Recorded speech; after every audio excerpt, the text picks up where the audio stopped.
Lee Jones here from Hotspawn, and I'm joined by Boaster after winning EMEA Stage 1. Um, and just on the match itself, I guess the first thing I wanted to ask about was Kayak's performance. Like I know, like from Oh. like kickoff, there was like people had criticisms for him, but today he was just like I think like everything in that sense has been shut up now. Surely, just like what did you think of his performance today?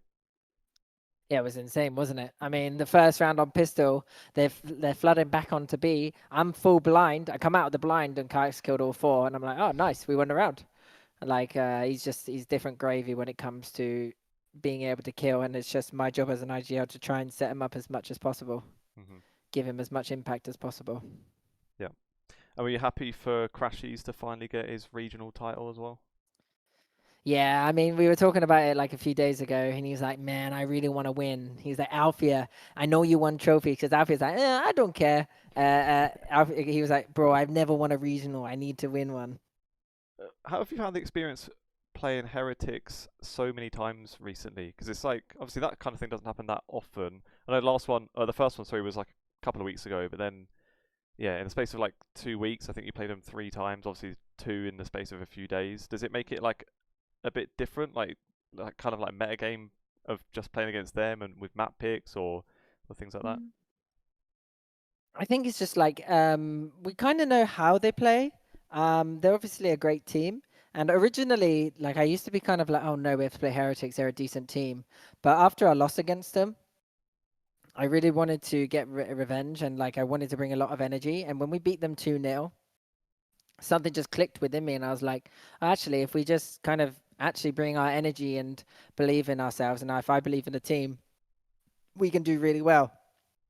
And it just simplifies it, that we don't complicate it too much. Play against them, try and get the reads, people hit the shots. Got a bit squeaky bum time on Fracture today and a little bit on Icebox, but I eventually found the read on the Icebox attack side with the fakes, and we managed to step over the last 2 rounds, which I'm happy with. Yeah.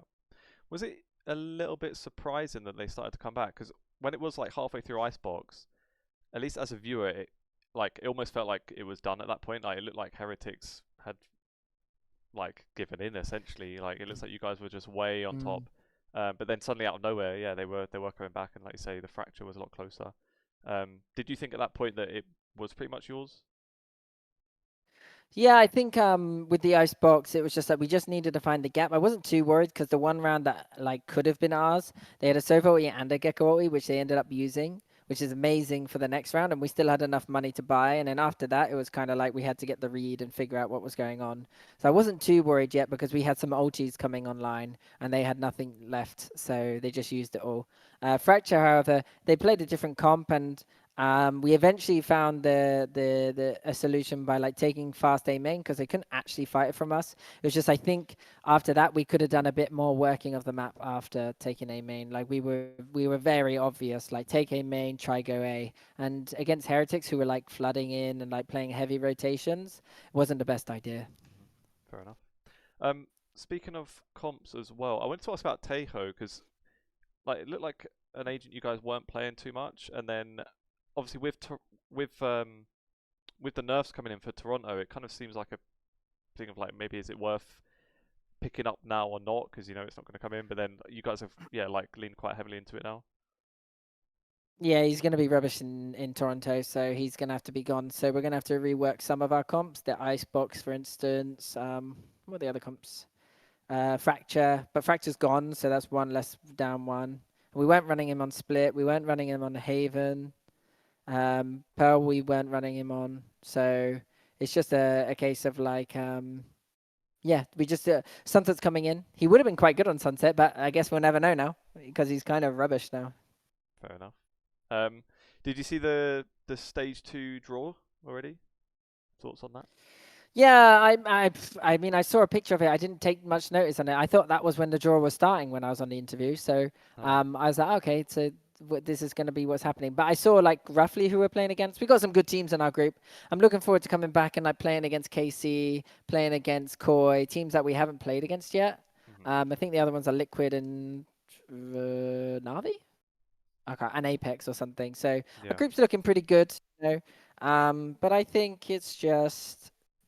yeah, I think we just take it as it goes and just enjoy our time. We're gonna have no rest from now until literally Toronto, and then we got to go to the other tournament as well. Yeah, we got a few. We're gonna be very busy. Yeah, definitely. I've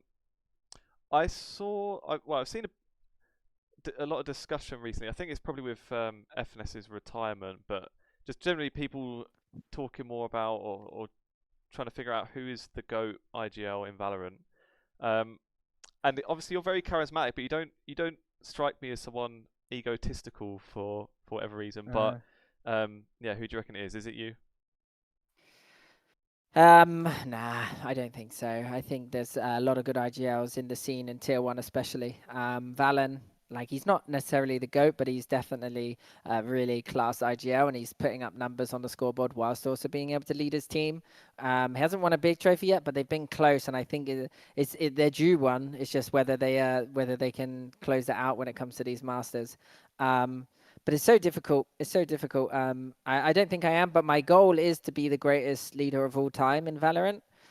So I just got to keep striving and keep going for it, and that's kind of my goal. As long as I'm like just 1% a day, etc., and like I want to maintain my kind of like I just won a trophy, and I'm coming up to 30 years old. So if I can keep that going, that's really inspiring to older people, I think. And I actually did quite good shooting on Icebox. I'll give myself credit for that. Yeah, you give us inspiration, us other people almost coming to 30 years old. So nice to see you doing well.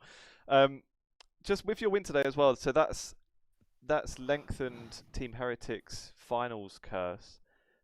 What do you make of that? Like, what do you think it is with them that where they can't seem to get these things over the line? Obviously, a few of those have been against you, so it could just be that Fnatic's better, I suppose. But do you think there is something there? They had a big chance to beat us in the one to qualify for, not qualify, before Shanghai. But we obviously had quite a few tech pauses that day with Leo's illness and stuff. And I think maybe they just ran out of energy, ran out of fuel. Um, and I think it's just, I don't know really. There may be a team that doesn't have that person who can uh, not make it get to squeaky bum panicky mode. They need one person who can keep it calm. I'm not saying I'm the person that does that for our team because I can be obviously quite stressed at times, but I think we definitely try our best to keep it as positive as possible and try and do resets. Like we have to reset after a lost round or whatnot or a lost map.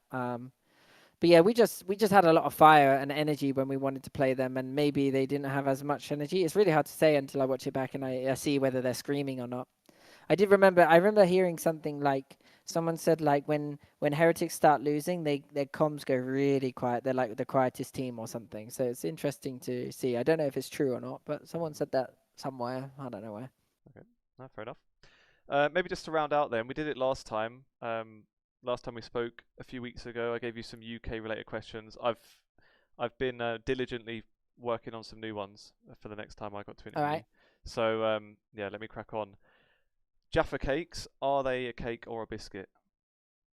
No, they're not very nice, that's for sure. I remember having my first Jaffa cake in primary school, and I was like, "What is this?" And this kid loved them. He brought them in, and I was like, "This is horrible." Are they a cake or a biscuit? I think they're a cake, right? If you say They so. don't come across as like the biscuity sound, like crunch. They're Yeah, more soft, doughy. no, fair enough. I Not think dough, they're actually. yeah they're a bit in the middle. I'm not clear on either one really. Um, Yeah. Ketchup or daddy sauce? What's daddy's sauce? Like barbecue You know, sauce? daddy sauce. It's like brown sauce. No. Brown sauce. Oh. Honestly, neither.